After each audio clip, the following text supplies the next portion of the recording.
mais uma vez, retomar rapidinho aquilo que eu falei sobre formalismo jurídico, como surge o positivismo jurídico analítico, que é a corrente de teoria do direito que o Kelsen vai desenvolver, e como também se desenvolve, a partir da crítica ao formalismo jurídico, perspectivas que a gente pode chamar de realismo jurídico.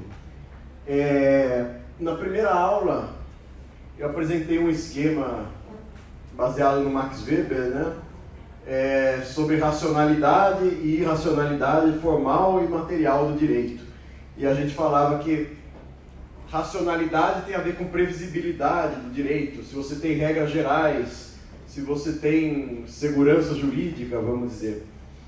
E irracionalidade implica algum grau de imprevisibilidade no direito, de particularismo, no sentido de que você tem uma decisão no caso concreto, mas você não sabe qual vai ser a decisão no caso futuro, por mais semelhante que ele seja com o caso atual. Então, irracionalidade tem a ver com imprevisibilidade, com particularismo na decisão jurídica.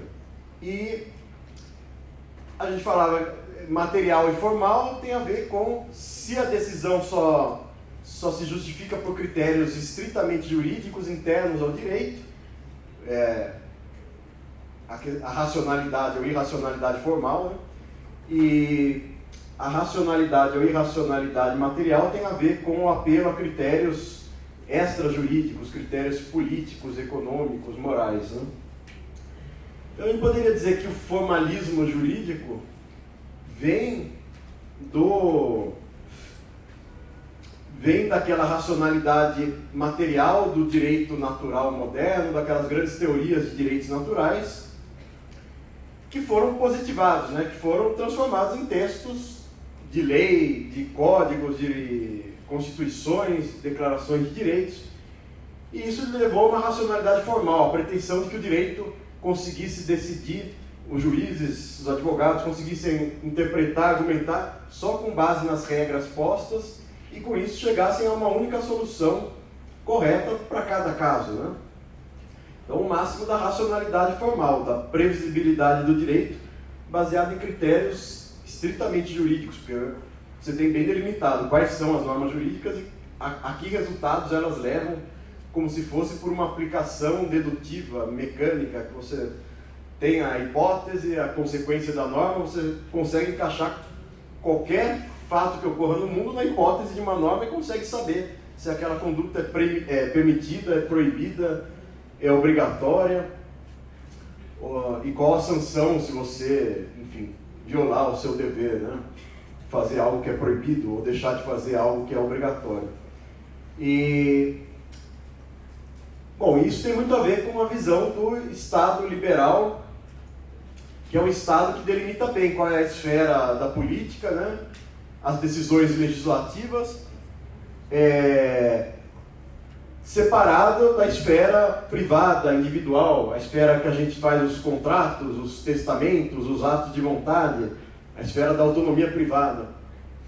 Só por lei a gente poderia ter alguma restrição à nossa autonomia privada, porque o poder executivo estaria totalmente subordinado à lei. Quando ele cria regulamentos, os regulamentos são mera especificação daquilo que está na lei, e também o juiz seria um mero aplicador mecânico da lei. Agradeço se alguém puder fechar aí, porque eu tenho que concorrer com o Samuel. É difícil, porque ele foi meu professor, né? Bom, e aí a gente começou a ver na aula passada que o formalismo jurídico deixa de se sustentar. Eu vou voltar um pouco a esse ponto, mas só para dar aqui o percurso da aula de hoje. O formalismo jurídico começa a sofrer críticas por ser meio irrealista essa pretensão de que o direito é mera aplicação mecânica, porque o direito sempre envolve juízos de valor. Na passagem de uma lei mais geral e abstrata, de uma norma geral e abstrata prevista na lei para um caso concreto, você sempre tem uma margem de manobra, uma margem de escolha, uma margem de discricionariedade, como a gente chama. Então isso por um lado. E por outro lado, o próprio Estado foi se transformando, a sociedade foi se transformando. Então, o direito público foi crescendo muito, o poder executivo foi crescendo, em importância e criando direito para além daquilo que era a mera previsão das leis, né? Bom, e aí eu falei que o positivismo jurídico analítico, essa corrente, essa pretensão de fazer uma teoria geral do direito, surge justamente já nesse momento de descrença com relação ao formalismo, mas o positivismo ainda quer dar algum critério formal, pelo menos para você reconhecer o que é uma norma jurídica ou o que não é uma norma jurídica, sem ter que avaliar moralmente o conteúdo dessa norma. Então eu diria, o positivismo ainda tenta manter uma certa racionalidade formal do direito, no sentido que ele tenta dar critérios estritamente jurídicos e critérios que dão certeza para você definir se uma norma é válida ou se ela não é válida. Agora, nenhum positivista moderno acha que existe uma única decisão possível, que o direito é meramente dedutivo, a interpretação jurídica. Então, a única parte que se mantém a racionalidade formal é aquilo que a gente estava comentando, que é você consegue definir se uma norma foi posta pela autoridade competente segundo o procedimento, o método previsto em outra norma. Quer dizer, é uma norma que prevê a autoridade e o procedimento para criar outra norma, que prevê a autoridade e o procedimento para criar outra norma. E o direito vai sendo essa sucessão, essa cadeia de autorizações, de atribuições de poderes e de validade, né?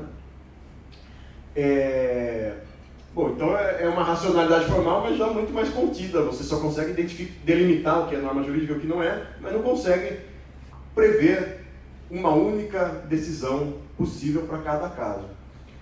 E aprofundando essa constatação que os positivistas já tinham no século XIX, o Bentham, o Austin, os positivistas ingleses, sobre quem eu já comentei aqui, a gente vai ter duas vertentes importantes no século XX, vamos dizer, no começo do século XX. Uma vertente que vai continuar explorando essa ideia, então, como eu consigo criar uma teoria geral do direito descritiva, quais são os elementos essenciais que compõem uma ordem jurídica, é o dever, é a sanção, toda norma tem que ter uma sanção ou não. Bom, e essa é a linha que o Kelsen vai seguir. Kelsen começa, o primeiro grande livro do Kelsen é de 1911, se não me engano. Enfim, o livro que a gente está lendo, a primeira edição da Teoria Pura do Direito é 1930. Depois ele vai publicar uma segunda edição em 1960 e vai morrer na década de 70. E o que a gente vai ler no segundo semestre, que é o Hart, o livro dele é de 61. Então, durante toda a primeira metade do século XX, até a década de 60, 70, se desenvolveu esse projeto do positivismo. Quer dizer, ainda tem autores contemporâneos, mas essa visão foi muito prevalente até aí a década de 60 e 70 do século XX, essa ideia de criar uma teoria geral do direito descritiva.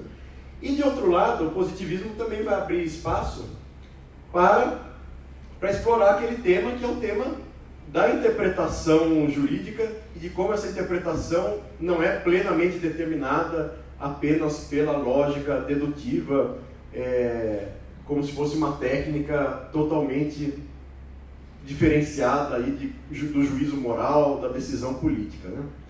E é isso que o realismo vai explorar. O realismo, mais do que criar uma teoria geral do direito descritiva, como é o projeto do Kelsen e dos positivistas analíticos, o realismo vai explorar, entre outros temas que a gente vai ver,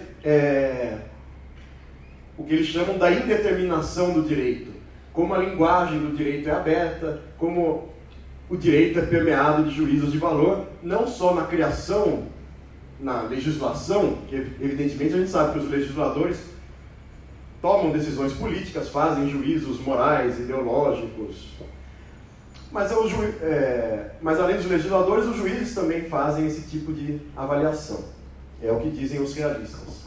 Bom, então esse é o percurso um pouco que eu queria chegar ao fim da aula de hoje, para na próxima aula entrar de fato no Kelsen.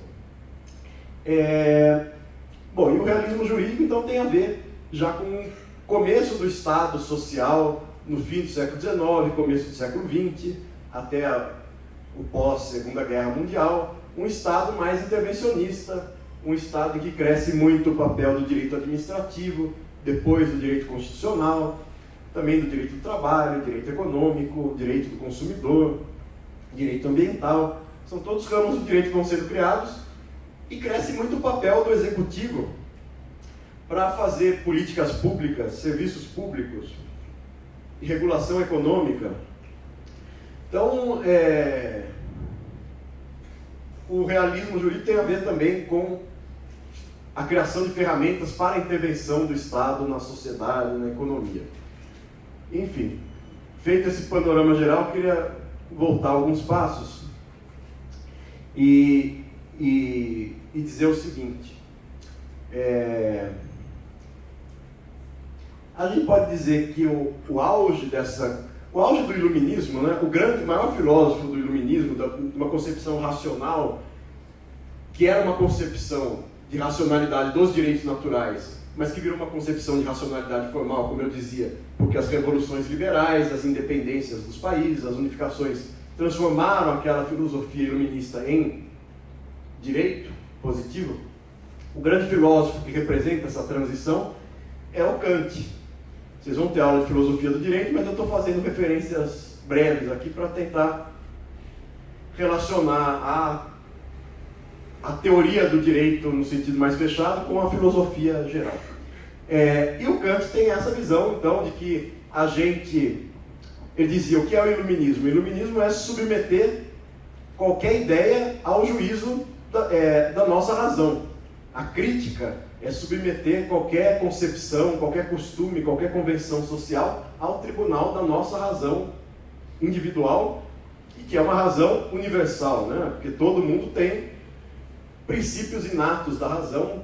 Então, por mais que cada um tenha diferenças, preferências pessoais, emoções diferentes, formações diferentes, a gente tem certos princípios racionais que são universais e, portanto, o Kant pensava na ideia da universalidade da razão, na ideia de criticar os costumes e as convenções sociais e chegar à verdade por meio desses princípios universais da razão. E ele dizia também, uma coisa são as nossas concepções particulares de bem, daquilo que a gente acha bom, que está influenciado por nossa religião, por nossa ideologia, por nossa família, enfim. Mas outra coisa é um padrão de justiça racional que está acima disso, que é um padrão neutro de justiça, que tem a ver com aquela fórmula que eu já repeti aqui várias vezes, do imperativo categórico, que só é uma consideração justa aquela que você possa ter como uma justificativa, não só daquela sua conduta no caso particular, mas como uma justificativa universal para toda e qualquer situação, né?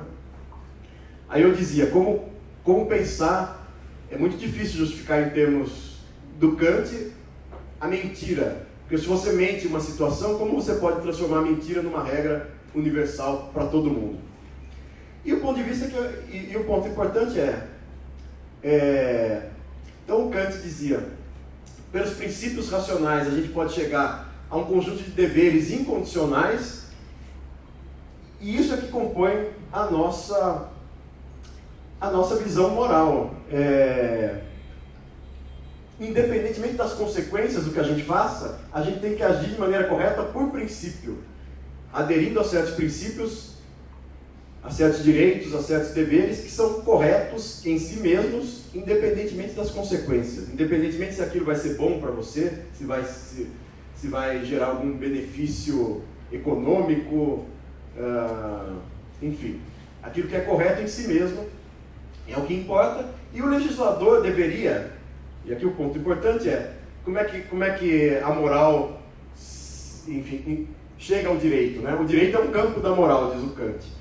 Você tem um campo da moral que é a ética, que são aqueles deveres da consciência, né? Que a gente só sofre alguma sanção da consciência, e tem um campo da moral que tem a ver com as condutas externas e com as sanções externas que a gente sofre na sociedade, que é o campo do direito. E o legislador, portanto, está submetido à moral, e ele deveria decidir como ser aqueles que são afetados pelas suas decisões, vamos dizer, os súditos, os cidadãos, pudessem concordar com o conteúdo dessas decisões. Bom, tudo isso eu estou dizendo aqui para falar, essa é uma filosofia política, uma filosofia moral que está por trás de uma visão, primeiro racionalista e depois formalista do direito, que é essa visão de que o legislador vai ser o grande mediador entre os princípios universais da razão e as decisões do Estado, que estão todas submetidas à deliberação do legislador, que deveria considerar, então, esses princípios universais da razão ao tomar suas decisões. Então, isso é uma visão bem afinada com o que seria o espírito do formalismo jurídico. A gente viu na aula passada, eu tentei dar uma caracterização geral do formalismo jurídico, deixa eu só voltar aqui. Aquela ideia de que o direito é uma operação técnica, como o direito boa parte dele está codificado, está legislado, você tem um conjunto de regras claras, que você tem uma hipótese, uma consequência, você consegue sempre subsumir uma conduta a uma hipótese e saber qual é a consequência, então, no caso concreto. E, além de regras muito específicas, o direito tem certos princípios gerais, a ideia de devido processo legal, a ideia de que a ninguém se deve lesar, a ideia de que os contratos devem ser cumpridos.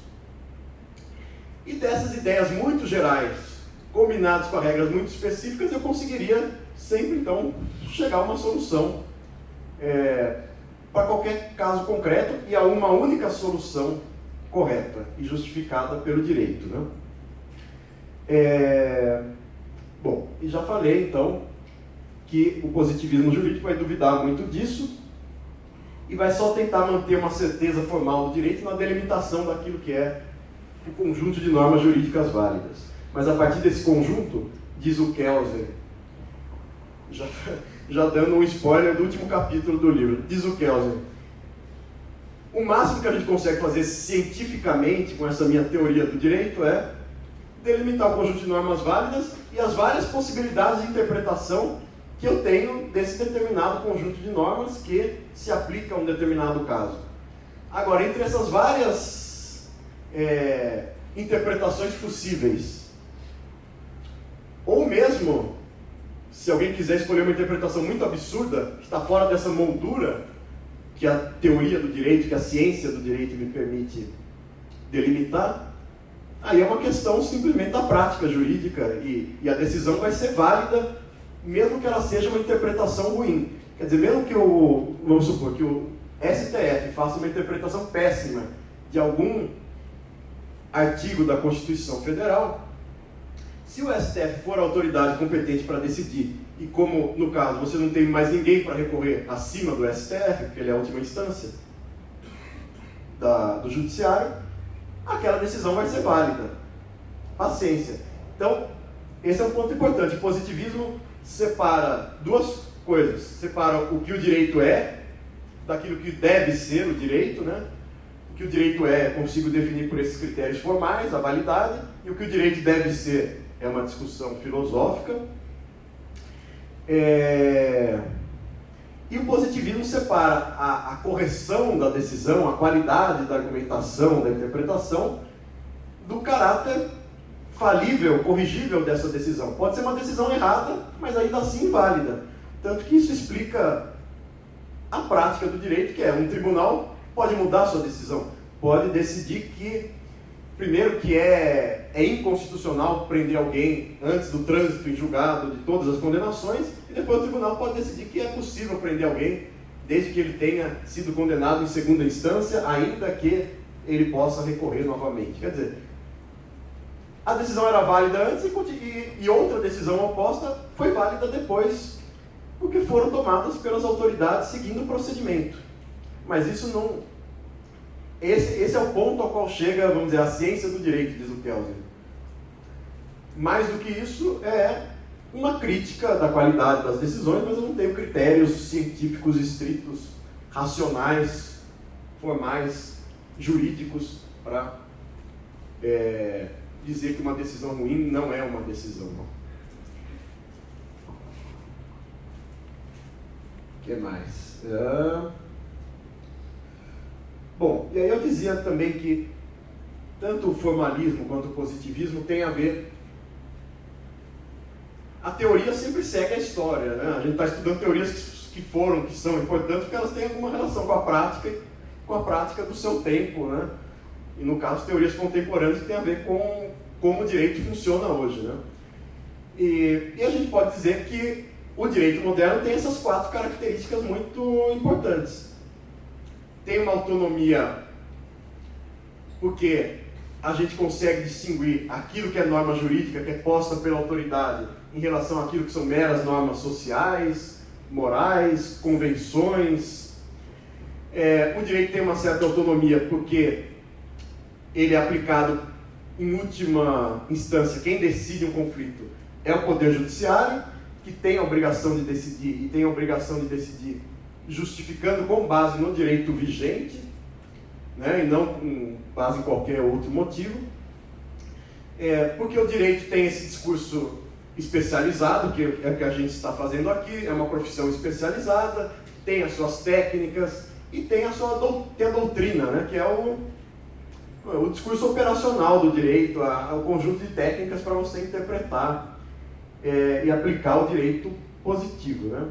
Então tudo isso, vamos dizer, é a base social, sociológica, que caracteriza o direito moderno e faz a gente dar algum sentido para esses debates teóricos, né?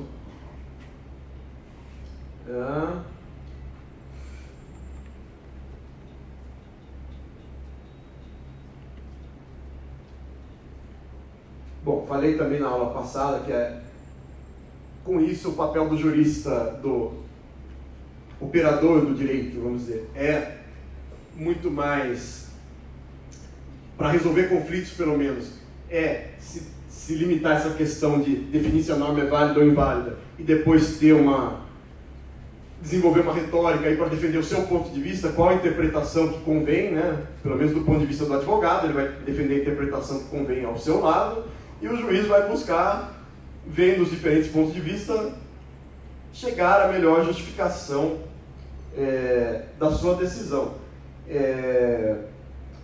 Mas, de qualquer forma, os juízos sobre o conteúdo do direito podem ser feitos de uma série de pontos de vista da filosofia. Fiz aqui, acabei de falar do Kant, e na aula passada também falei do Bentham. Quer dizer, você tem vários critérios para dizer o que é justo, se é a decisão que gera as melhores consequências, se é a decisão que respeita os direitos independentemente das consequências. E a gente vai ver isso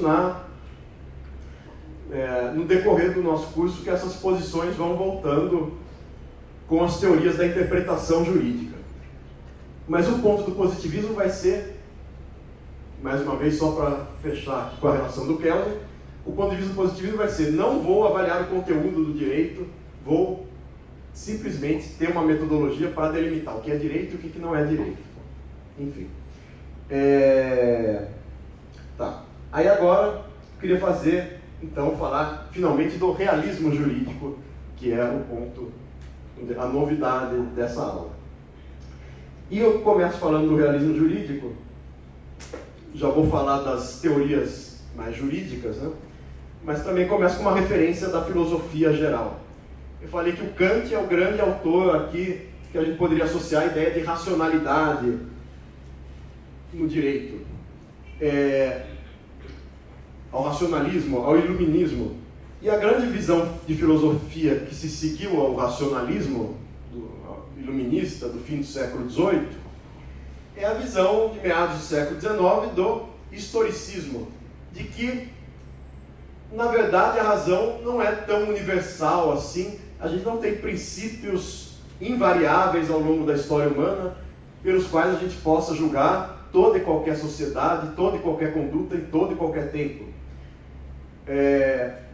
A própria razão se realiza dentro da história, e dentro de cada comunidade, de cada contexto histórico, eu tenho os parâmetros racionais criados dentro desse próprio contexto histórico, que são aqueles que me permitem avaliar esse contexto, né? Então, o Hegel tem uma frase famosa e enigmática, né? Como os grandes autores têm essas frases obscuras, né? O real é racional e o racional é real. Você tem várias interpretações dessa frase. Será que só ao fim da história humana eu consigo avaliar retrospectivamente aquilo que era correto, que era justo, que era certo? Ou, dentro de cada momento histórico, eu tenho parâmetros racionais que são os únicos pelos quais eu posso julgar aquela sociedade? Eu não posso dizer que a sociedade medieval era injusta por diferenciar os nobres e o povo, e a plebe, e os camponeses, porque era a visão de justiça daquela sociedade. Eu não posso dizer que o islamismo é uma sociedade que siga, uma sociedade teocrática que siga os preceitos do islamismo, seja mais injusta do que uma sociedade cristã ou uma sociedade liberal pluralista. Porque dentro de cada comunidade, de cada sociedade, em cada período histórico, eu tenho os princípios pelos quais eu posso criticar essa mesma sociedade. Bom, então Hegel influenciou várias correntes, mas o ponto importante que eu queria aqui é ligar o Hegel à ideia do Estado social. Se o Kant é o grande autor que exemplifica esse Estado liberal, essa ideia de direitos e deveres incondicionais que o Estado tem que respeitar, para respeitar a esfera privada do indivíduo, e o legislador deve decidir sempre considerando se o indivíduo poderia concordar com as suas decisões, o Hegel influencia muito a ideia do Estado social, porque ele diz: tem uma certa evolução na história humana, simplificando. O primeiro grande grupo em torno do qual se formaram as sociedades era o grupo familiar. Se a gente pegar a história, sei lá, das tribos, das vilas, ou mesmo das cidades antigas, Atenas, Roma antiga, era um conjunto de parentes, e aquelas famílias iam crescendo, iam formando clãs, e no fundo é a comunidade doméstica, é o grande ambiente de vida do indivíduo, é o grande ambiente de produção. Você tem o senhor com seus escravos, com a sua esposa, com seus filhos, e aquela grande unidade social. Com a sociedade moderna, liberal, burguesa, diz o Hegel, você passa a ter duas grandes esferas, o Estado e o mercado. Só que o mercado meio que mantém aquele estado de natureza. Na narrativa liberal dos contratualistas, o estado de natureza, aquele estado em que cada um fazia o que queria, mas também vivia numa tensão permanente pela possibilidade de uma guerra civil, o estado de natureza teria sido superado com a criação do Estado, né? Que a gente passou a ter a sociedade civil, uma sociedade com o Estado. Mas diz o Hegel, o mercado, essa sociedade em que a gente tem o Estado e o mercado continua sendo aquela esfera da luta pela sobrevivência, uma esfera das necessidades, das carências, em que a pessoa tem que lutar para conseguir os recursos para a sua subsistência. Então é uma sociedade ainda imperfeita. E a verdadeira comunidade ética, o fim da história humana, é uma comunidade plena formada em torno do Estado. É o Estado total, é aquela sociedade em que todos são cidadãos e obtêm dessa comunidade pública, né, tudo aquilo que você precisa para sobreviver. Então Hegel é um teórico do Estado mais forte, no limite do Estado total, do Estado absoluto, né? Tanto que Hegel vai influenciar o Marx, que vai dizer, não, tem uma etapa depois desse Estado totalmente centralizado, que o Marx vai identificar com o socialismo.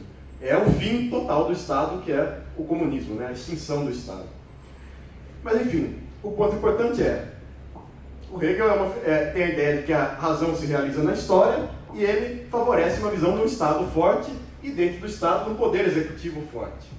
Então ele influenciou também visões, vamos dizer, social-democratas, não necessariamente de ditaduras, mas de Estados fortes, ainda que democráticos. Como é o caso dos Estados Unidos, do New Deal, do Estado Social americano, que foi sendo criado a partir da crise de 1929. Né? Tem uma frase, e aí fazendo aqui a passagem da filosofia para o direito, né? Tem um juiz famoso, que eu já comentei, da Suprema Corte Americana, Holmes, Oliver Wendell Holmes, que ele tem uma frase: o direito não é lógica, é experiência. Bom, não que uma coisa exclua a outra, mas a gente poderia dizer, a parte que reduz o direito à lógica é essa visão de racionalidade formal do direito, especialmente a visão formalista. E a ideia de que o direito é uma experiência, portanto é algo que se realiza na história, que é permeável aos valores sociais e tudo mais, é a visão realista.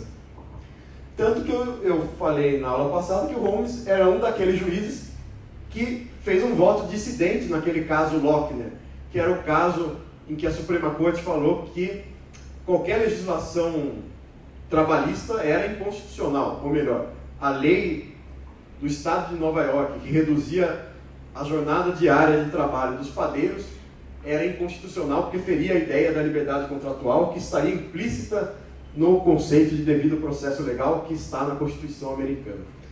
O Holmes disse, dizer que é uma pura dedução lógica da ideia de devido processo legal, a ideia de que você não pode ter nenhuma legislação trabalhista, é uma farsa.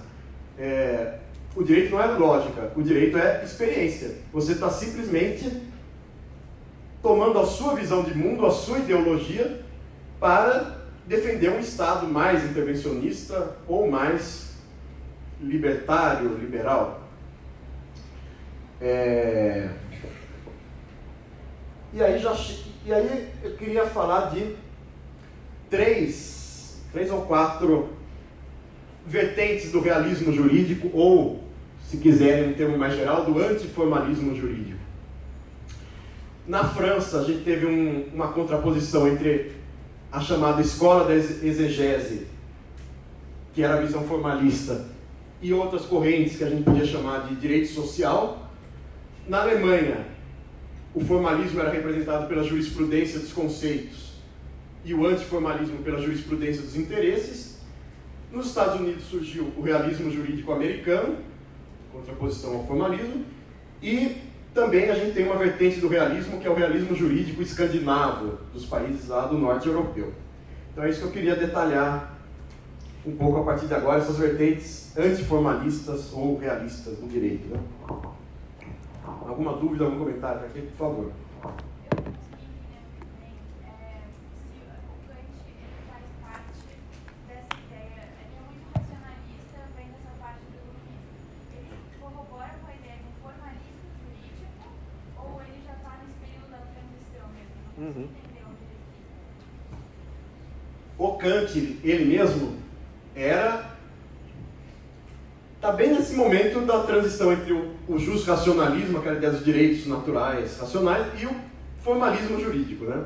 Bem naquele momento das revoluções liberais, e o Kant tinha uma visão, a gente poderia dizer, extremamente formalista do direito, porque ele pensava o direito quase que como um sistema matemático, em que 2 mais 2 vai dar sempre 4, né? Ele em si mesmo tinha essa visão do direito quase como isso, como uma matemática, como uma geometria, algo totalmente irracional. A gente vai ver, esse é um ponto que eu vou falar mais na próxima aula, né? Que o Kant influenciou o Kelsen de maneira indireta, e que o Kelsen já não adere a essa visão do Kant de que o direito é plenamente racional, determinado pela lógica e tudo mais, plenamente dedutivo, né? Mas, então é isso, a resposta é, o Kant era um racionalista pleno, ele estava nessa transição entre aquela racionalidade material do iluminismo, dos direitos naturais, e a racionalidade formal, quando os direitos foram positivados, e aí surgiu essa vertente do formalismo jurídico. Como eu disse, o positivismo já é uma visão mais desencantada, né? Ele mantém uma racionalidade formal bem pequena, que é só na identificação da norma válida, né? E aí o realismo, todas essas vertentes realistas vão ser essas vertentes que vão explorar, mas e na interpretação do direito, e na prática do direito? Como é que ela ocorre de fato, se não é como os formalistas descreviam? Bom, na França, então, surge essa famosa escola da exegese, um rótulo que hoje em dia é muito contestado, né? Claro que não era uma escola que todo mundo ia lá e estudava, não não é uma escola no sentido que era um prédio que todo mundo estudava, também não é uma escola no sentido... Era uma tendência, claro, mais ou menos heterogênea, como qualquer tendência que existe no mundo, né? E aí tem sempre a polêmica, aí vai dizer, tal cantor é do funk ou do sertanejo ou da bossa nova, né? Claro, tudo é uma tentativa de classificação, às vezes feita de maneira retrospectiva, né? Mas existia uma certa tendência na França que ficou conhecida para o bem ou para o mal, ficou meio estigmatizada, estereotipada, como a escola da exegese. E o estereótipo maior dessa escola é aquele negócio de que, quando a regra é clara, não precisa interpretar, porque você só faz, na verdade, uma interpretação literal, né? Tem uma interpretação literal quase que nem é interpretação, né? É só ter o sentido mais básico das palavras da lei. E isso é muito criticado, né? Tudo mais, mas tinha o seu sentido, e eu quero dizer por que tinha o seu sentido. Porque você fez a Revolução Francesa contra o antigo regime, né? Mas quando você faz uma revolução, vamos dizer, uma vanguarda, uma parte da sociedade que faz a revolução, e ela precisa afirmar o seu poder contra os conservadores, vamos dizer, contra aqueles que continuam existindo na sociedade contra a revolução. E a Revolução Francesa, então, queria acabar com o antigo regime, e tinha muita desconfiança dos juristas em geral, porque, evidentemente, os juristas, como sempre, estão geralmente associados aos poderes do status quo, aos poderes dominantes. Então, tinha muita desconfiança do judiciário. A Revolução Francesa até organizou o judiciário francês, nem chama poder, é uma autoridade judicial. Na França nem se diz poder judiciário, porque não é um poder com o mesmo status do poder legislativo, do poder executivo. Então é uma parte, vamos dizer, da burocracia estatal. Forçando um pouco, é quase que um braço do executivo. O juiz é um funcionário que aplica as decisões do Estado. E também a França tinha muita desconfiança, depois da Revolução, da doutrina, né? Porque a doutrina é aquele discurso jurídico que, a pretexto de só interpretar as decisões postas, né, do Estado, também já faz os seus comentários críticos, já orienta, né, como você vai interpretar essa decisão. Então, para reduzir ao máximo os poderes dos juízes e dos doutrinadores, se defendia a supremacia do legislativo e a interpretação literal, porque a interpretação literal não dá muita margem para os juízes, para os doutrinadores ficarem discutindo e ficarem colocando suas opiniões, meio que desfazendo aquilo que o legislador decidiu, né? E o legislador estava muito valorizado na época, evidentemente, porque o legislativo, o parlamento, é visto como a representação da nação, do povo, né? Enfim. E aí a gente sabe que a Revolução Francesa teve suas idas e vindas e culminou num pequeno ditadorzinho, né? Que é Napoleão. E foi Napoleão que, pessoalmente, liderou os trabalhos pela criação do Código Civil francês, que é de 1804 e que, como eu já comentei, está vigente ainda hoje, com várias emendas, modificações, mas a base ainda é o Código Civil de Napoleão. Enfim, entre os vários juristas que trabalhavam nessa comissão, tinha um que é esse Portalis, que ele defendia a importância da codificação para você criar uma sociedade sem distinções, uma sociedade que pelo menos há igualdade formal entre as pessoas, uma legislação uniforme para toda a França, para todas as camadas sociais, que vai deixar de distinguir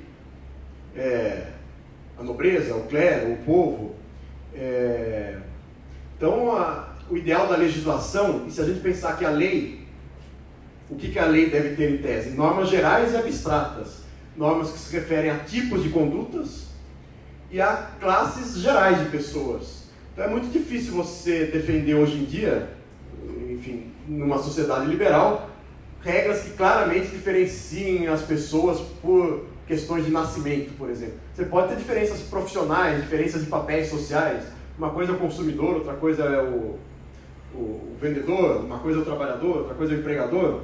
Agora, como as leis são conjuntos de normas gerais e abstratas, a legislação é um grande instrumento para você eliminar distinções sociais, vamos dizer, arbitrárias.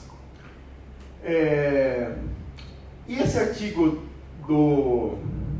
Aliás, o Código Civil tem um artigo muito importante, que é a base de todo o direito moderno, que foi copiado em outros códigos, em outras legislações, e que mesmo que não tenha sido copiado, mais ou menos é pressuposto de todo o direito moderno, que é esse artigo 4º. O juiz que se recusar a julgar a pretexto de silêncio, obscuridade ou insuficiência da lei, poderá ser processado como culpável por denegação de justiça.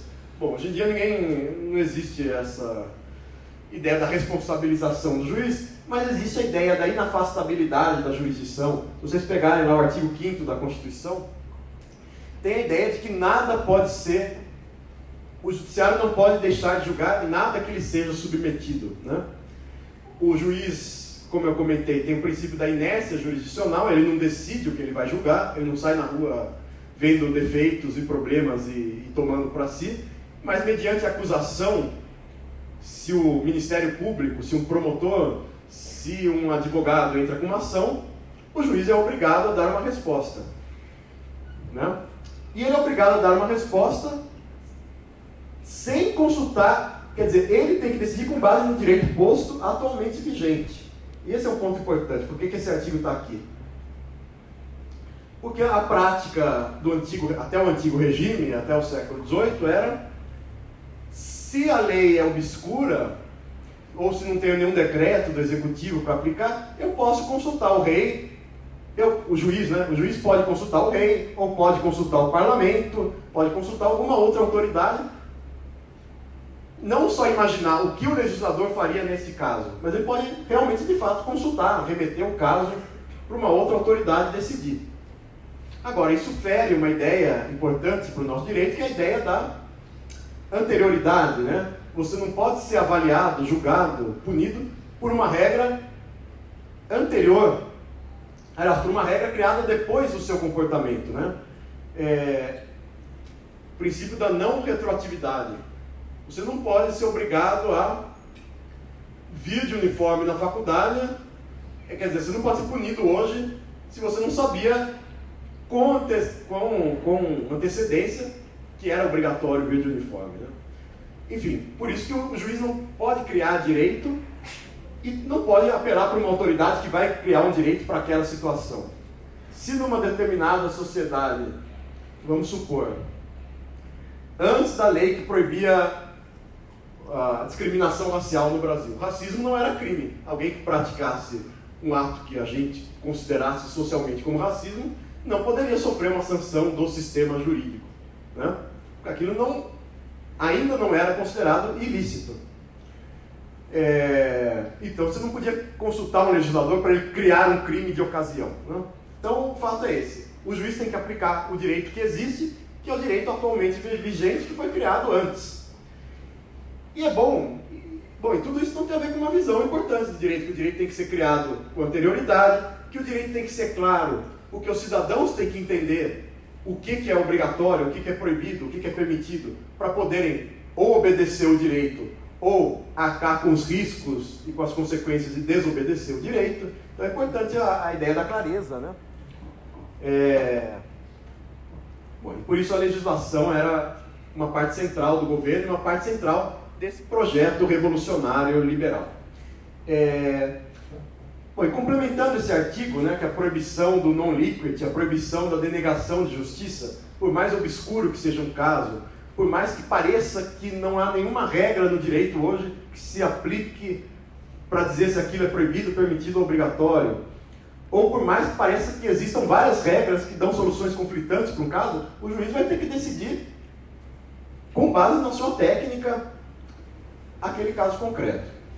E além disso, Napoleão fez um decreto sobre o ensino do Código Civil, dizendo isso, que o Código deveria ser ensinado na ordem estabelecida, seguindo o método do ditado de textos normativos e comentários do professor. Quer dizer, mais uma vez, para restringir ao máximo o poder da doutrina do professor, ele tem que seguir aquilo que o legislador disse e respeitar ao máximo as palavras da lei, né? Que é mais ou menos... Parece que esse decreto de Napoleão está vigente em certas matérias aqui da faculdade, porque é só... Vocês vão ter essa experiência, né? Ler o código do primeira à última linha, como o Código Civil, o Código Penal. Mas, enfim, estou dizendo que tudo isso tem uma justificativa importante. E fiz aqui um parênteses para lembrar o seguinte, diz que em 68, né, o ano revolucionário, 1968, né, picharam aqui na frente da faculdade: não queremos leitura de códigos, queremos ciências jurídicas e sociais, né, contra o ensino jurídico tradicional. Né. Mas enfim, estou dizendo por que essa escola da exegese era justificada e como que ela é uma representação do formalismo jurídico na França. E aí, dou exemplo de 3 correntes que surgiram na França em reação a essa escola da exegese. Primeiro, essa corrente do importante autor do direito privado, do direito civil, que é o François Génie. François Génie era o líder dessa tendência de livre investigação científica do direito. Porque ele dizia: é uma farsa isso de que o juiz é um mero técnico que deduz de regras gerais e abstratas, regras mais individuais e concretas, chegando à solução para o seu caso. Sempre existe um espaço, como eu dizia, para discricionariedade judicial. Uma margem de manobra, um espaço para escolha de possibilidades dentro do quadro, enfim, várias metáforas que a gente pode fazer para dizer que mais de uma solução era possível e que, portanto, a solução que um juiz toma no caso concreto é influenciada por outros fatores que não o mero texto de lei que ele está aplicando. Então, dizia o François Génie, se o juiz considera fatores sociais, econômicos, ideológicos, é melhor que ele o faça de maneira explícita, né? Em vez de colocar sua ideologia, sua religião, enfim, sua moral, de maneira velada e dizer que ele só está aplicando o direito da única maneira logicamente possível. Não, é melhor que ele, então, explicite, argumente com base nesses fatores sociais, econômicos e tudo mais. E como o François Génie era um autor do direito privado, ele dizia: tem uma grande importância nas sociedades liberais a esfera da autonomia privada, como eu dizia, da liberdade contratual, da liberdade de testamento, o espaço para você criar direito pelo seu ato de vontade, comprar, vender, deixar um certo bem para outra pessoa, doar. Mas essa autonomia de vontade é um dos valores dos interesses sociais, entre outros, que tem que ser, vamos dizer, sopesados, considerados na decisão de um juiz. Porque o formalismo jurídico era muito privatista, como ficou evidente naqueles exemplos que eu dei, que eu retomei hoje, o caso Lochner, proibir qualquer legislação que restrinja o contrato de trabalho, né? Ou todas as decisões em favor dos proprietários de escravos, contra os escravos no século XIX. O direito, o formalismo jurídico era muito privatista, porque ele dizia, ou está na lei claramente, ou o indivíduo privado pode fazer tudo. E o François Génie está dizendo não, a autonomia da vontade é um dos valores a serem considerados, entre outros, a gente tem outros interesses sociais, consequências sociais. Então isso era a livre investigação científica do direito. Se a gente quer ter uma ciência do direito mesmo, o direito tem que estar ligado a considerações econômicas, políticas, sociais, análises de impacto, vamos dizer, esse tipo de coisa. Aí a gente tem um outro autor importante, vamos dizer, do antiformalismo francês, que é o Léon de Guy. E o Léon de Guy já é um autor do direito público, é um dos fundadores do direito administrativo. E ele tem essa visão do direito social, que é o seguinte. Bom, ele achava também o maior absurdo se falar em direitos subjetivos, em direitos individuais, porque é uma ideia que viria do justnaturalismo, de uma concepção totalmente arbitrária daquilo, uma concepção individualista que não tem a ver com o que é o Estado contemporâneo. Então, em vez de falar de direitos subjetivos, ele falava de deveres de solidariedade. Todo mundo está incluído na sociedade, está vivendo em sociedade. O Estado, o direito é um instrumento para o Estado organizar essas relações entre as pessoas, então impor esses deveres de solidariedade. E, ao mesmo tempo, o direito é um instrumento para o Estado organizar as suas funções, o serviço público, as funções administrativas, né? O direito é um instrumento do poder público, e o Estado cria regras, então, definindo na esfera privada quais são os deveres de solidariedade entre as pessoas, e na esfera pública, organizando o serviço público, as funções públicas. Vocês podem ver que aí está uma das origens de ideias que a gente vai ver aqui ao longo da faculdade, como a ideia de função social da propriedade.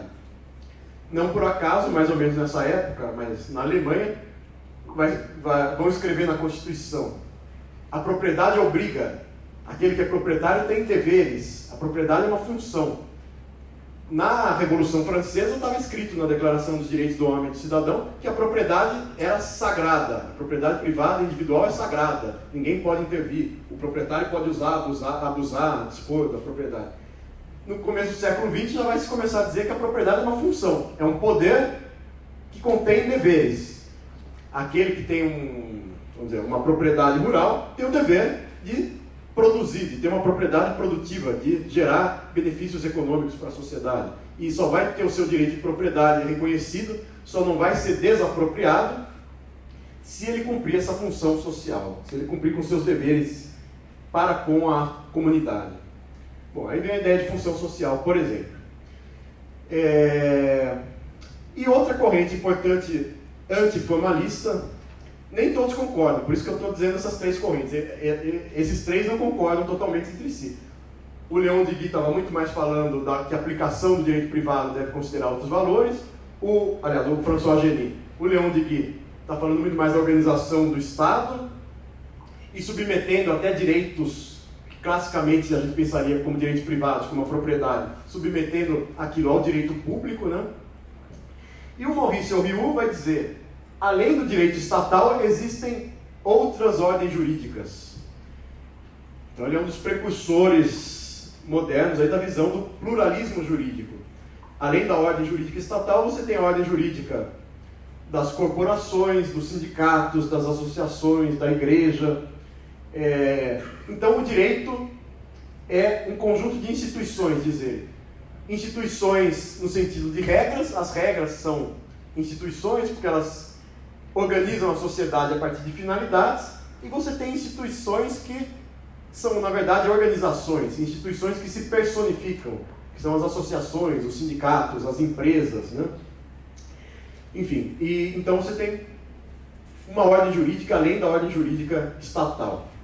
É um tema que a gente também vai retomar, porque desde o começo do século XX até hoje surgem essas visões pluralistas do direito, o pluralismo jurídico, e o Kelsen vai ter um debate importante contra essas correntes, né? Vou mencionar um dos autores. Mas tudo isso para dizer, a gente está num momento de transformação do Estado, da sociedade, que valoriza considerações extrajurídicas, vamos dizer, no sentido mais amplo. Na Alemanha, eu já falei, na França fizeram a codificação do direito no começo do século XIX, na Alemanha no fim do século XIX, porque a Alemanha teve todo um processo lá para se unificar como país, só se unificou na década de 1870. E aí o grande produto da unificação alemã, o grande documento jurídico foi o Código Civil também, o Código Civil alemão, que é conhecido por essa sigla aí, BGB. E eu comentei em aulas anteriores que o direito romano foi uma das bases da criação do direito privado moderno, mas o direito romano que passou a ser sistematizado pelos juristas e já não era mais o direito romano praticado de maneira casuística lá na época de Cristo em Roma. É um direito romano doutrinário, teórico, né, dominado nas faculdades de direito pelos especialistas.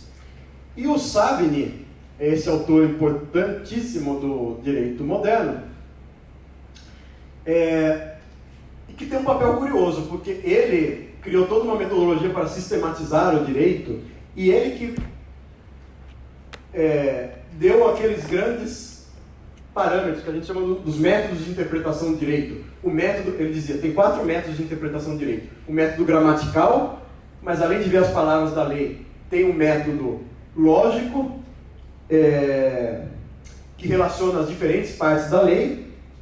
O método histórico, que se dirige a compreender a origem daquela lei e quais eram os seus propósitos, quais eram as finalidades, as transformações que ela queria provocar na história, e você teria um método sistemático, que integraria todas as partes de uma lei dentro de um ramo do direito, dentro de grandes institutos jurídicos como a propriedade, o contrato. E com isso você tem um sistema perfeito de organização social revelado pelo direito, né? Então, o Savin tinha uma visão bastante, a gente poderia dizer, bastante afim com aquela ideia do Hegel, de que a razão se realiza na história, mas a história, para ele, mais importante era a história romana. O direito exemplar era o direito romano, e esse direito romano poderia ser muito bem sistematizado pelos juristas e daria os pilares de organização social num determinado país moderno. E o Savin era contra a codificação do direito alemão. Ele dizia, a gente tinha os costumes dos vários povos alemães, mas o direito romano era uma fonte suplementar. Agora que a Alemanha se unificou, vamos manter, estou simplificando aqui um pouco a história, tá? Mas é assim, agora que a Alemanha se unificou, também não precisamos criar um novo código. Vamos continuar usando o direito romano, que é estudado pelos juristas, que já está sistematizado, que é um conjunto de instituições da sociedade mais perfeita que existiu na história, que era Roma. Mas, curiosamente, todo esse trabalho que o Savin e outros da chamada Escola Histórica do Direito fizeram, defendendo o costume, e o costume combinado com a influência do direito romano, acabou gerando já, vamos dizer, a matéria-prima pronta para a codificação. Tudo aquilo que os juristas faziam podia ser filtrado pelos legisladores e ser transformado num código. E foi isso que aconteceu na Alemanha, contra a vontade do Savin. E também a Alemanha teve os seus defensores da legislação e da codificação, como esse Thibaut, que dizia o seguinte: se a gente quer unificar de fato o país, criar uma burocracia impessoal, que a gente sabe vai selecionar por mérito, por concurso, os funcionários, para aplicarem as leis de maneira uniforme a todos os cidadãos alemães, vamos criar uma legislação comum a toda a Alemanha. Vamos criar direito positivo. Que foi o que a Alemanha fez, então. E os grandes juristas alemães do século XIX eram do direito civil, do direito privado, como o Windscheid, que vocês vão ver um pouco em direito civil, Puchta, que é um autor que chegou a propor uma pirâmide dos conceitos, essa visão. O que diferenciava um pouco a escola da exegese da França, da jurisprudência dos conceitos da Alemanha, é que a escola da exegese tinha esse apego a interpretar literalmente artigo por artigo, parágrafo por parágrafo, inciso por inciso. A jurisprudência dos conceitos tinha essa ambição mais sistemática. Vou organizar quais são os princípios gerais de cada ramo do direito, desses princípios eu deduzo regras mais específicas, e com isso vou formando sistemas jurídicos, o sistema jurídico em geral, o direito alemão, mas também subsistemas muito bem delimitados, o direito civil, o direito comercial. Então essa elaboração conceitual na Alemanha, o conceito de propriedade privada, o conceito de contrato, isso que diferenciava um pouco o formalismo jurídico alemão. Mas de qualquer forma a visão geral é essa: o direito é um sistema perfeito e quem vai aplicar o direito é um técnico que vai chegar a uma solução única para o caso concreto. E a gente tem um autor interessante, que é o Jhering, porque o Jhering teve duas fases da vida. Numa fase ele estava de um lado, da outra fase ele estava do outro, né? O Jhering foi um grande representante dessa visão formalista do direito, estudava o direito romano. Ele tem um livro sobre o espírito do direito romano, em que ele tenta sistematizar aquilo da maneira mais perfeita possível, as instituições que compunham aquela sociedade. E depois o Jhering passa a ser um dos grandes nomes da chamada jurisprudência dos interesses, em contraposição à jurisprudência dos conceitos. E o Jhering tem um texto assim, que ele debocha dos formalistas, que ele fala, ele dá algumas expressões assim que ele fala o sonho dos juristas, né? Eu leio um pouco para vocês aqui. Ele fala que um jurista sonhou que morreu e foi conduzido ao paraíso dos conceitos, né? Ao céu dos conceitos puros, despidos das perturbações da experiência humana. Então lá ele encontrou pessoalmente a má-fé e a boa-fé, a propriedade e a posse, a conduta protelatória e os direitos reais. Lá ele tinha uma impressora dialética hidráulica de interpretação, que podia imprimir um número infinito de significados a partir de qualquer norma. Tinha um belo aparelho para construir ficções jurídicas e uma máquina para dividir fios de cabelo em 999 mil partes. E aí ele descobriu a verdadeira natureza do que é a posse, o que é a mera detenção, o que é a propriedade. Quer dizer, debochando dessa ideia dos juristas que eles teriam uma ciência perfeita que conseguiria delimitar muito bem o que é um conceito em contraposição ao outro conceito, né? E o Jung vai escrever um livro importante que chama Finalidade no Direito, nessa sua outra fase, dizendo: todo juízo, toda aplicação do direito, toda interpretação do direito, no fim, depende de juízos de finalidade, de juízos de valor. Qual é o propósito daquela norma? Tanto no legislativo você tem uma disputa de partidos, grupos de interesse, ideologias, para impor a sua visão e transformar aquilo em lei, mas também de maneira um pouco mais constrangida, porque você já tem uma certa pré-definição, que é a norma que você tem que aplicar. Essa disputa de visões e finalidades concorrentes permanece no judiciário, na administração pública, quando você vai aplicar uma norma que já existe. Mas você sempre vai ter que atribuir finalidades a essa norma, testar qual finalidade justifica essa norma e pode chegar a mais de uma solução possível.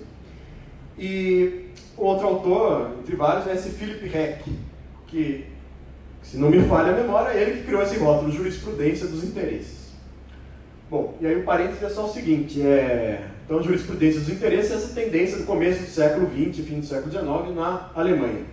Depois da Segunda Guerra Mundial é que surgiu uma tendência lá que chamaram de jurisprudência dos valores, que era uma visão mais justnaturalista, de que existe uma ordem de valores objetiva, implícita na Constituição alemã, que tem a ver com os direitos fundamentais, coisas que a gente vai ver um pouco mais no segundo semestre. É só para diferenciar aqui essa visão realista da jurisprudência dos interesses, de que há mais de uma solução possível, da jurisprudência dos valores, que era uma visão que quase que volta ao justnaturalismo, né? De que tem uma visão correta de justiça e só é direito aquilo que é justo segundo essa visão.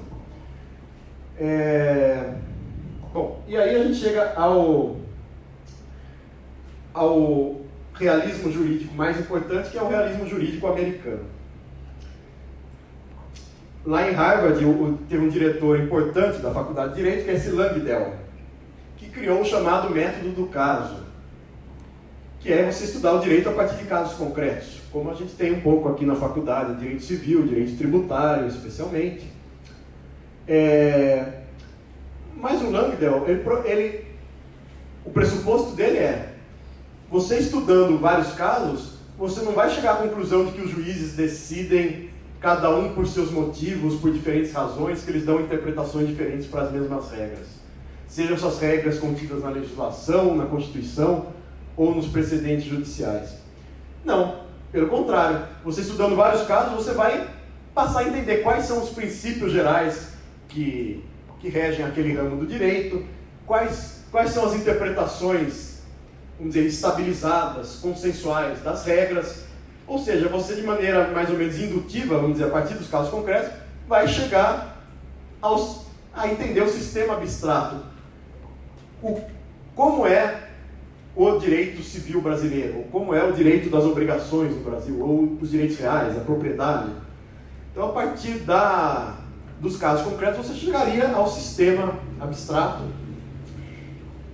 E com essa formação, você conseguiria então entender quais são os princípios e as regras mais gerais de um ramo do direito e conseguiria aplicar esses princípios e essas regras de maneira mais dedutiva.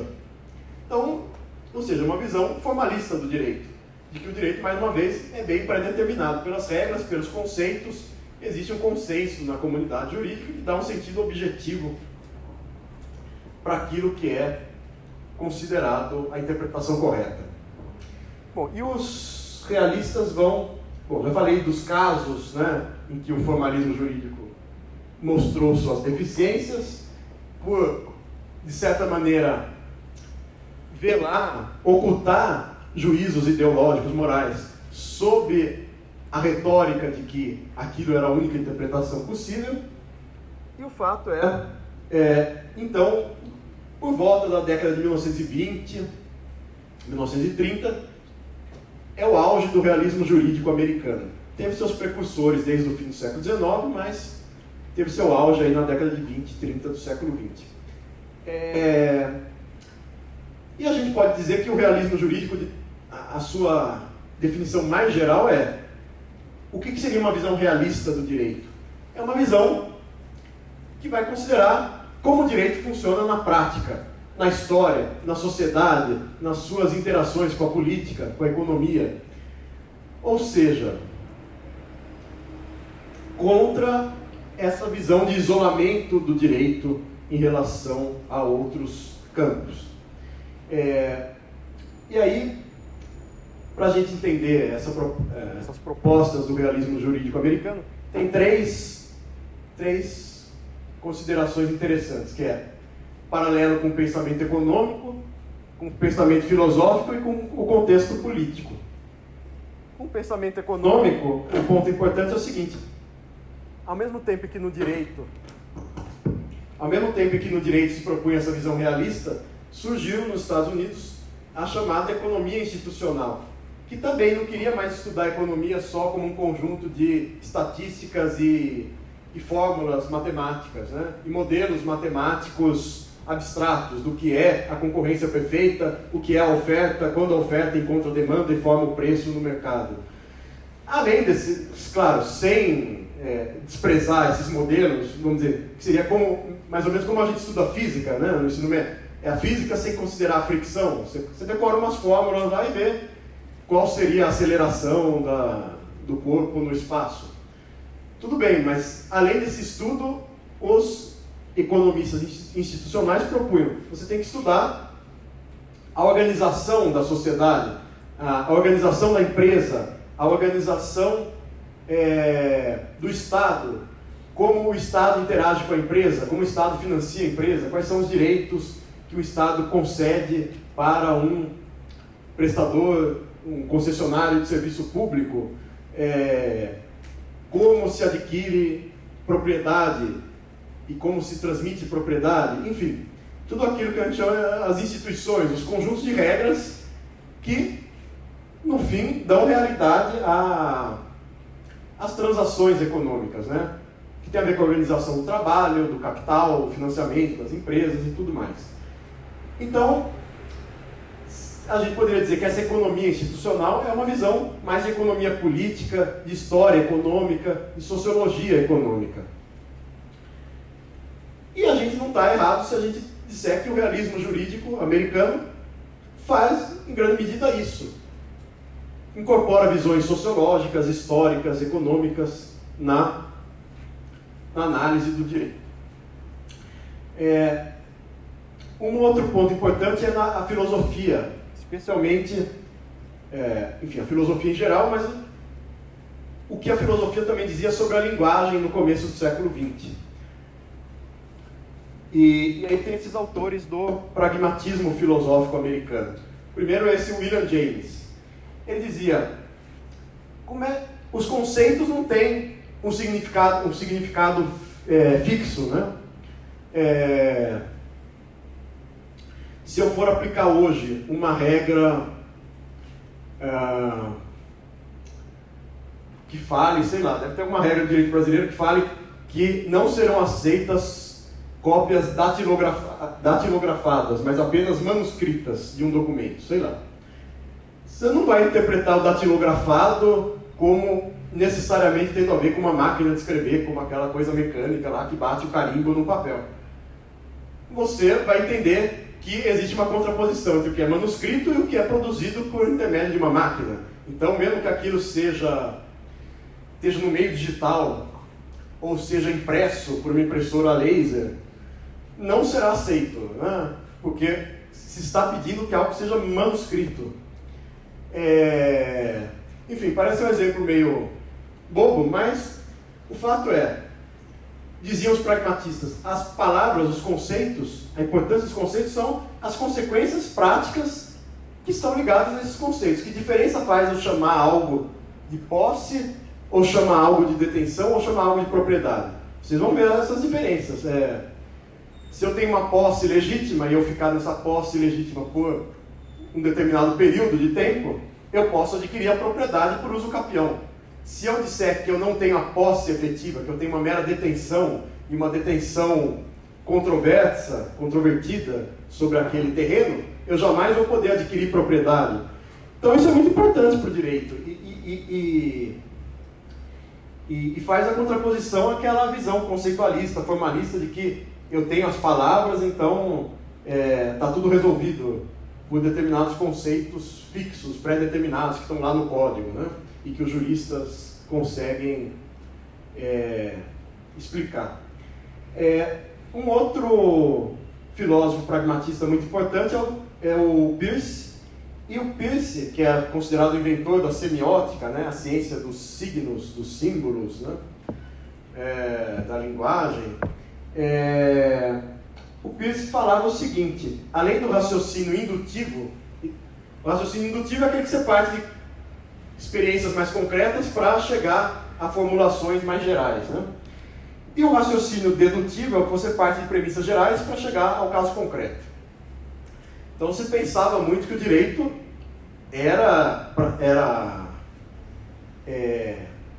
a racionalidade jurídica seria predominantemente dedutiva, né? Porque você parte da lei, das normas gerais e abstratas que estão na lei e chega à solução para o seu caso concreto. Mas eu também falei que poderia ser o raciocínio inverso. Como dizia o Langdell, você parte dos vários casos concretos e induz quais são os princípios gerais que explicam aquele campo do direito. Mas o Peirce falava uma coisa importante, que é o raciocínio jurídico, quer dizer, isso é o que estou dizendo, ele falava, além da dedução e da indução, a gente tem a abdução. A abdução tem a ver com o raciocínio que você formula hipóteses que não são necessárias, mas são possíveis. E o que eu estou dizendo é, quando você parte de uma norma lá, tem a hipótese, uma regra, tem a hipótese e a consequência, tem depois a descrição dos fatos, você vai ver se aquele fato se encaixa naquela hipótese, para ver qual é a consequência do caso concreto, por esse silogismo, você no fundo está formulando hipóteses, ou para enquadrar o caso na norma, se você quiser a consequência da norma, né? Ou para dizer que o caso não se enquadra na norma. Matar alguém, prisão de 2 a 6 anos. Você pode tentar descrever aquela situação de uma maneira que ela não se enquadre na norma de matar alguém, ou você pode, quer dizer, você vai mexendo na narrativa dos fatos e na descrição das normas. Matar alguém é muito simples, né? Mas tem casos que você vai ter que combinar várias normas para chegar a qual é a regra que justifica a solução para aquele caso. Então, no fundo, o direito também funciona por esse raciocínio parecido com a ciência. Você formula hipóteses para chegar a defender qual é a melhor interpretação, que o advogado vai defender qual é a melhor interpretação que lhe convém, e o juiz também tem a obrigação de testar qual é a finalidade da norma, qual é a formulação melhor da regra que justifica a solução que eu vou dar nesse caso. Bom, o que mostra que a lógica, o raciocínio, a lógica tem um papel experimental no raciocínio jurídico. É o que diz o John Dewey. A lógica é uma ferramenta experimental e flexível para o raciocínio jurídico. É claro, como eu já disse, uma vez que você formula a regra e formula a narrativa do caso, só tem uma conclusão logicamente possível. O direito não está fora da lógica, não está num outro planeta. Agora, o que diz o Dewey é a formulação da regra e a formulação dos fatos, por si mesma, não é uma mera dedução lógica. Depende da narrativa que você vai construir para o caso e depende da interpretação que você vai dar às várias normas para chegar àquela que você diz que é a regra que se aplica ao caso. E o Dewey também tem uma frase interessante que é: um arranjo jurídico é o que ele faz. Quer dizer, o direito é um conjunto de técnicas que visam uma certa finalidade e produzem certos resultados. Isso tem a ver, então, com a visão do pragmatismo jurídico, que é uma visão mais funcional do direito, uma visão, no limite, tem a ver com as consequências, com as funções práticas, com as finalidades do direito. Então, falei da paralela com o pensamento econômico, a influência desse pensamento filosófico, que era contemporâneo, o pragmatismo, e a questão agora do contexto social, político, né? Que era justamente isso que eu falei desde o começo da aula, que é a emergência do Estado social, que nos Estados Unidos se deu a partir da década de 30, com o New Deal, com o Roosevelt, e com um crescimento muito grande do direito administrativo, do direito econômico, do direito regulador, porque o Estado passou a criar várias organizações, agências, que chamavam de corporations, agências para empresas públicas, como essa Tennessee Valley Authority, TVA. Era uma empresa para desenvolver o Tennessee, que era tipo o Nordeste do Brasil dos anos 40, 50. Era a região subdesenvolvida dos Estados Unidos, e foram criadas empresas públicas de infraestrutura lá, para criar uma barragem no Tennessee e favorecer o desenvolvimento econômico da região. Criaram uma empresa, criaram uma agência reguladora do mercado de... o nosso equivalente à Comissão de Valores Imobiliários no Brasil, que lá é a Securities and Exchange Commission, para organizar o mercado de capitais americano. Criaram normas para organizar as relações de trabalho.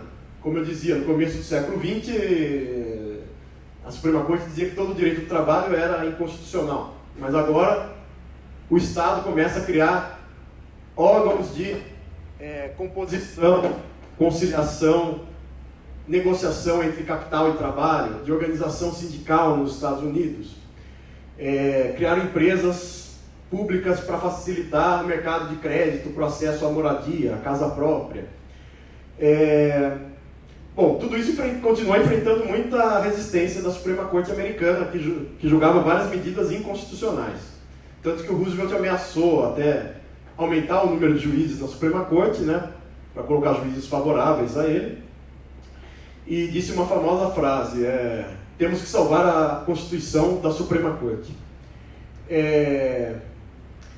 Mas o ponto é o seguinte: os realistas, então, estão ligados a todo esse contexto filosófico, do pensamento, da política, e vão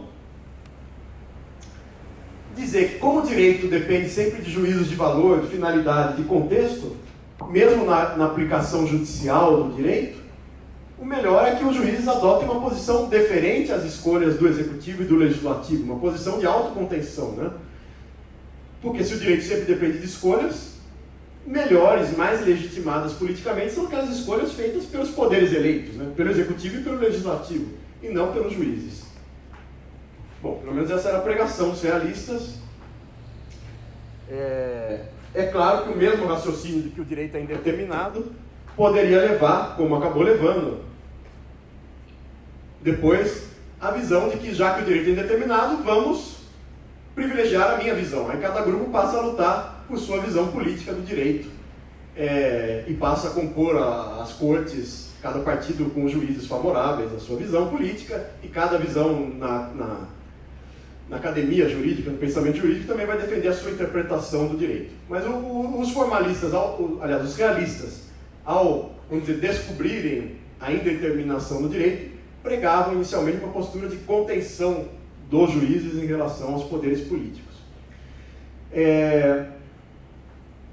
Então, para a gente aqui, para o nosso curso especialmente, o que nos interessa mais é essa tendência que eu estou colocando aqui sobre esse rótulo de indeterminação jurídica, para fazer o contraponto ao formalismo jurídico. Que está em vários autores. Por exemplo, tem um autor que chama Felix Cohen, que ele fala sobre a análise funcional do direito. Ele diz: por trás de toda lei, de toda regra que você vai aplicar, tem uma política pública. Se o Estado não diz nada sobre o uso o uso de computadores na sala de aula da faculdade. A política pública que a gente pode inferir dessa ausência de uma lei que proíba o uso de computadores na sala de aula é que o Estado está deixando uma esfera de liberdade para você usar ou não computador em sala de aula. Se o Estado resolve proibir o uso de celulares nas escolas da educação básica, evidentemente aí você tem uma visão mais clara de que a política pública é proibir por alguma finalidade educacional, para prevenir a distração dos alunos, problemas de concentração e tudo mais. Bom, o fato é, todo direito passa a ser visto como política pública. O direito privado, o direito público, o direito empresarial, o direito civil. E, portanto, toda interpretação do direito passa a ter que considerar os propósitos, os valores, as funções, as finalidades, os contextos da norma. E isso torna a interpretação do direito... Torna ou não, eles vão dizer. É assim. A interpretação do direito tem um grau de irracionalidade.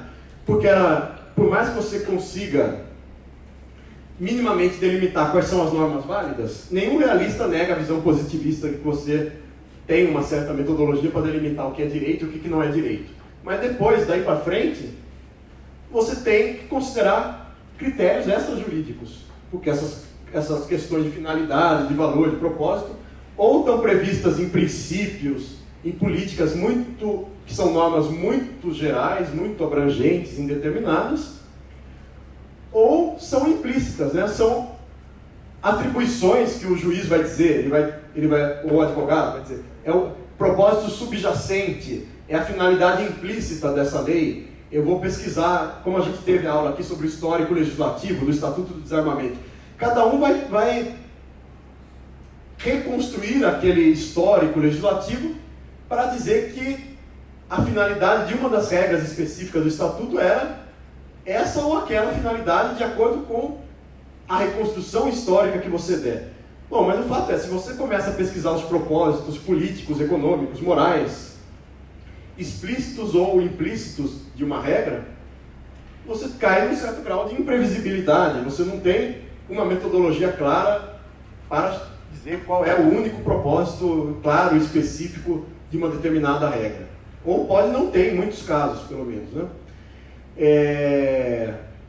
Bom, então essa é o ponto mais importante que eu queria dizer do realismo jurídico americano para o nosso curso, essa visão da indeterminação do direito e de uma interpretação finalística do direito, que não deixa de ser, por mais que a gente tenha precedentes, doutrina, uma tentativa de sistematizar, de organizar, de racionalizar essas considerações de valor, de finalidade, não deixa de ter sempre um certo grau de irracionalidade, de particularismo, de casuísmo, né, de variação de juiz para juiz, de caso para caso.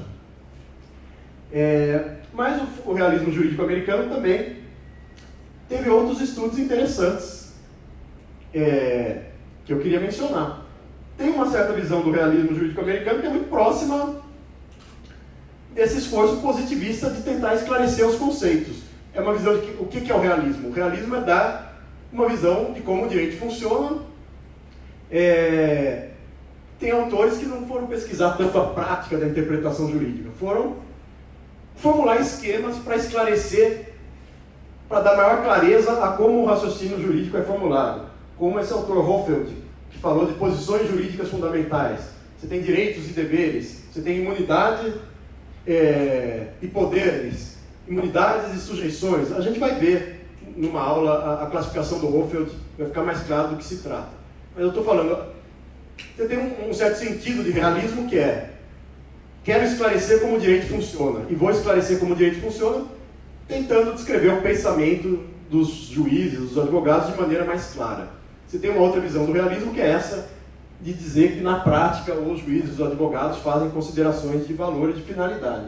E tem outros estudos realistas importantes que aí vão ser estudos mais empíricos ou ligados à sociologia, à economia política, às ciências sociais de maneira geral, ou até ligados à psicologia, né?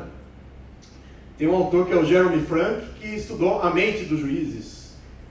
E é um ramo que existe até hoje. Você estudar psicologia jurídica, psicologia judicial. Claro que hoje em dia é um ramo muito ligado à neurociência, a economia comportamental. Mas a origem está aí no realismo americano. Dizer, você pode estudar o direito por mais de uma forma que seja lendo os códigos e as constituições e as leis. Até um autor importante do realismo americano, que é o Pound, Roscoe Pound, dizia, você tem o direito nos livros e o direito em ação. O direito nos livros está no código, está na jurisprudência, está nos textos da doutrina. E tem o direito em ação, que são as decisões efetivamente tomadas. E o outro realista que eu já mencionei aqui, que é o Holmes, chegava no limite de dizer, o direito não é esse conjunto de regras que a gente fica decorando na faculdade. O direito é uma previsão das decisões que os juízes vão tomar. Se quem decide em última instância, quem dá o sentido definitivo de uma norma é o judiciário, tudo que a gente estuda na faculdade é para tentar prever como os juízes vão decidir. Então, um tipo de estudo jurídico que passa a ser, vamos dizer, admitido, é esse estudo de estudar a psicologia dos juízes. Ou você vai estudar também a sociologia do comportamento judicial. Ou você vai estudar a sociologia e a economia para além do âmbito judiciário. E esse que eu acho um ponto importante também. Se eu estou dizendo que o direito passa a ser criado pela própria administração pública, pelo Poder Executivo, além do Legislativo, além do Judiciário, um ponto importante para o estudo jurídico é analisar as mudanças que o poder político pode fazer através do direito, né? E analisar as mudanças econômicas, sociais, as mudanças das funções dos institutos jurídicos. Então, o melhor livro que tem do realismo jurídico americano é um livro de direito comercial, que ninguém dá aqui na faculdade, não sei porquê. A propriedade privada e a moderna sociedade anônima. Ou o contrário, a sociedade anônima e a moderna propriedade privada, não lembro. Mas é um livro desses dois autores, Belli e o Mintz. O Belli era um advogado, um jurista, e o Mintz era um economista. Então a gente tinha a economia institucional, que eu acabei de mencionar, e o realismo jurídico americano. Esses dois autores vão se juntar e escrever um livro sobre como está organizado de fato o direito societário americano, o mercado de capitais americano, como funciona de fato o capitalismo americano, as suas grandes empresas, como elas são financiadas, quem são os acionistas. E esse estudo que eles estavam fazendo é muito importante para o direito societário em geral, para a sociologia, vamos dizer, da propriedade, e também para a política pública, porque esse livro foi chamado a Bíblia do New Deal. Eles assessoraram as políticas de recuperação econômica nos Estados Unidos, né? E chegaram só para vocês verem aquilo que eu estava falando da jurisprudência dos conceitos, né? O conceito de propriedade. Diziam o Belli e o Mintz, a ideia de propriedade privada, quando a gente diz para o bem ou para o mal, um liberal ou um marxista diz que vivemos no capitalismo e o capitalismo é baseado na propriedade privada. O que ele quer dizer com propriedade privada? O Belli e o Mintz estão dizendo, se a gente pensar propriedade privada nos termos do Locke no século XVI, XVII, ele está pensando num pedaço de terra que era dominado pessoalmente por um agricultor ou por meio dos seus trabalhadores, né? Mas ele ia lá, cultivava diretamente a terra ou gerenciava diretamente o cultivo da terra, né? E aí dizia o Locke, a propriedade privada é um direito natural, porque Deus deu a terra para Adão e Eva, mas aí, tiveram seus descendentes, uns trabalharam mais, outros trabalharam menos, né? Quem, por meio do seu esforço, da sua mente e do seu corpo, trabalha um pedaço de terra, tem o direito àquele pedaço de terra. Bom, isso é a propriedade privada no século XVI, XVII. Agora, a propriedade privada no século XX é proteger as ações da família do Banco Itaú. A família do Banco Itaú vai lá cultivar um pedaço de terra? Não vai. Então eles diziam, a propriedade privada hoje em dia está dividida em dois campos. Tem a propriedade ativa e a propriedade passiva. A propriedade ativa tem a ver com o poder de controle, com quem efetivamente pratica aquela atividade econômica, trabalha ou gerencia aquele trabalho, ainda de maneira indireta, né? O gerente, o diretor, o CEO de uma companhia, ele tem o controle daquela atividade econômica, ele está gerenciando as operações industriais, comerciais, né? Agora, o acionista da empresa pode ter uma propriedade meramente passiva. Ele recebe os dividendos, ele recebe uma parte do lucro. Agora, a gente não poderia, se a gente fosse manter o conceito do Locke, o proprietário seria o gerente, o CEO, o administrador, e o acionista não seria proprietário. Então, eles estão falando, uma ideia de propriedade privada mudou com a mudança econômica, com a mudança das estruturas econômicas, especialmente com a emergência, eles diziam, da companhia, da sociedade anônima, dessa sociedade por ações, especialmente daquela que pode comercializar suas ações na Bolsa de Valores. Você tem aquelas pessoas que só recebem o dinheiro e você tem aquelas pessoas que efetivamente comandam, tomam as decisões. Às vezes tem uma ligação mais próxima, você tem um conjunto de acionistas ou um acionista que manda nas decisões da empresa. Mas às vezes não, e no caso deles eles falavam, as companhias americanas têm tantos acionistas tão dispersos que quem controla as empresas são os administradores profissionais e quem recebe os dividendos não tem nenhum poder de controle tão efetivo. Enfim, não interessa o detalhe empírico aqui, interessa o realismo jurídico abriu espaço para você estudar o direito em relação com a psicologia, com a economia, com a sociologia, para você entender a indeterminação do direito, inclusive na sua aplicação judicial, na solução de conflitos, mas também para você entender e pesquisar e assessorar a aplicação do direito para além do judiciário, né? E do próprio legislativo. Bom, um outro autor interessante é esse Robert Hale, que estudava também direito administrativo, regulatório, como a concessão de serviço público muda a ideia de propriedade, a ideia de que o mercado é só um campo da iniciativa privada. Enfim, ele cria uma doutrina da coação econômica. A coação não é só a coação física, o medo de uma violência física. Você tem também no campo econômico formas de estimular ou desestimular as condutas, e isso interfere naquela ideia de autonomia privada, de autonomia da vontade. Então isso é importante para o direito do trabalho. Por que o direito do trabalho protege o trabalhador? E por que o direito do consumidor protege o consumidor? Porque se presume que eles estão numa situação de restrição da vontade por fatores, por falta de informação, pela sua posição econômica, eles estão numa posição hipossuficiente em relação a quem vende o produto ou ao seu empregador, né? Bom, e aí o realismo jurídico, então, americano, ajudou a transformar a prática judicial americana. Então, nos anos 50, a gente teve aqueles casos Brown, eu já comentei, teve o caso Brown 1, que a Suprema Corte falou que a segregação racial era inconstitucional. E aí, tudo bem, é inconstitucional, não deu em nada. Aí, no ano seguinte, ela teve que decidir o caso Brown 2, que foi determinar uma série de medidas para acabar com a segregação racial nas escolas, né? Ou seja, o judiciário passou a ser mais progressista depois de todos os conflitos com Roosevelt, nos anos 30, 40, nos anos 50, o judiciário foi mais progressista na época desse juiz Warren, que era o presidente.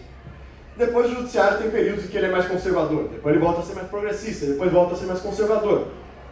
Não deixa de ser, tanto um diagnóstico quanto uma consequência do realismo, essa visão de que os juízes, especialmente juízes constitucionais, aqueles que tomam as decisões mais abrangentes, são agentes políticos, porque eles têm uma margem muito grande para dizer se o aborto é legal, é ilegal, se a segregação racial é legal, enfim.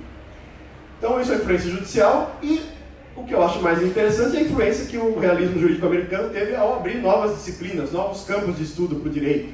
Então a sociologia jurídica nos Estados Unidos, que lá na verdade não chama sociologia jurídica, chama Law and Society, começou a se desenvolver nos anos 60, com pesquisas empíricas sobre a aplicação da justiça, acesso à justiça, direito de desenvolvimento, coisas que chegaram ao Brasil. Análise econômica do direito, que começa, a gente poderia dizer que esses realistas foram os primeiros a fazer análise econômica do direito, mas depois surge um outro tipo de análise econômica do direito, mais influenciado pelo pensamento econômico, e a Law and Economics, que se desenvolve a partir dos anos 70, com o Posner, com outros autores que vão estudar análise de custo e benefício, eficiência das decisões administrativas e das decisões judiciais, coisas que a gente pode ver aí no segundo semestre. E nos anos 80 vão surgir os estudos críticos do direito, que vão fazer uma crítica política do direito. Uma vertente que a gente vai ver aqui também no segundo semestre. Enfim, e sempre os americanos, como são muito marqueteiros, vão inventando novos rótulos para coisas que às vezes não são tão novas. Então, agora surgiu um negócio que chama Direito e Economia Política. Mas tudo isso tem 100 anos, né? Mas é sempre bom criar um rótulo novo. Mas o realismo teve essa importância. Quer dizer, se não tivesse realismo, não teria sociologia jurídica minimamente presente nas faculdades. Isso por falar do lado dos Estados Unidos. Nos outros países do mundo, houve coisas semelhantes de falar que o direito pode ser estudado para além da interpretação estrita daquilo que está nas constituições e nos códigos. E aí me dei mais 3 minutos para acabar aqui com o último realismo, que é o realismo jurídico escandinavo. Quando a gente usa esse rótulo realismo jurídico, as duas grandes vertentes são a americana ou a escandinava. A americana é essa interessante, a escandinava é essa do pessoal meio doente da cabeça. Porque eles tinham uma visão tão científica do direito que eles queriam reduzir o direito quase que a uma física, entendeu? A uma ciência empírica, assim, algo que você consegue ver com seus próprios olhos. Uma parte dos realistas escandinavos, que era de mais bom senso, como o Alf Ross foi aluno do Kelsen. Ele falava de realismo, mas também nesse sentido de ter uma descrição mais precisa de como funciona o direito na realidade, na prática. Então ele tinha um certo esforço também de clareza conceitual. A gente vai ter uma aula que a gente vai falar do conceito de direito subjetivo para o Alf Ross, que ele diz que o direito subjetivo não é algo palpável que eu pego, também não é uma substância metafísica que está na alma dos seres humanos, não é um ente abstrato. O direito subjetivo é uma palavra que serve para o raciocínio jurídico, para eu ligar os fatores que geram a incidência de uma norma às consequências que gera a aplicação dessa norma. Bom, mas a gente vai ver isso com mais detalhe. Agora, mesmo o Alf Ross tem horas que ele quer reduzir os conceitos jurídicos a coisas mais empíricas. Então, o Kelsen fala, o que é existência? Uma coisa é validade do direito, outra coisa é eficácia. Se o direito é seguido na prática, ou de maneira espontânea, ou porque a gente impõe sanções contra quem desobedece à norma. O Alf Ross vai tentar misturar as coisas. Ele vai dizer, o direito vigente é o direito eficaz. Quando você diz que uma norma é válida, você está meio que criando uma expectativa de que ela vai ser obedecida. É uma experiência psicológica. Né? E aí eu conseguiria estudar mais empiricamente a psicologia de quem está submetido ao direito. Mas eu meio que confundo a validade com a eficácia. Né? Esse outro realista escandinavo, Oliver Kroner, ele diz que o direito é um conjunto de comandos. Mas quando a gente fala em comando, a gente está falando mais de uma comunicação direta, né? E o direito tem comandos em que o legislador não está na nossa frente obrigando a gente a fazer algo. Então, seria uma espécie de comandos despsicologizados. Eles estão sempre tentando fazer um paralelo com algo pesquisável empiricamente na esfera psicológica. E esse Hagerson, se é que se pronuncia assim, ele queria estudar a causalidade entre a regra que está no texto do código e o comportamento humano. Ele queria reduzir o direito a uma ciência natural para ver qual é a influência da norma como um fator causal, dentre outros que motivam, constrangem o comportamento humano. Bom, acho que nada disso foi muito para frente, né? A não ser naquela vertente que eu dizia que já também estava no realismo americano, de estudar a psicologia dos juízes, a neurociência. Mas o fato é que nenhuma dessas considerações de reduzir o direito à psicologia salva o nosso problema de estudar de maneira mais analítica os conceitos jurídicos, a interpretação jurídica. É um outro tipo de estudo do direito na esfera psicológica, mas não dá para confundir os conceitos. E a grande crítica feita ao realismo escandinavo é tentar reduzir tudo ao estudo empírico. Dá para fazer o estudo empírico do direito, mas isso não elimina o estudo que a gente vai fazer aqui, que é o estudo, vamos dizer, mais conceitual e analítico. E dito isso, estão mapeados aqui nessas aulas todos os antecedentes do nosso querido Kelsen. E aí espero que faça mais sentido toda a complexidade da teoria pura do direito, por que ele propôs todas aquelas distinções, aqueles conceitos que ele propôs, em resposta a todos esses seus antecessores.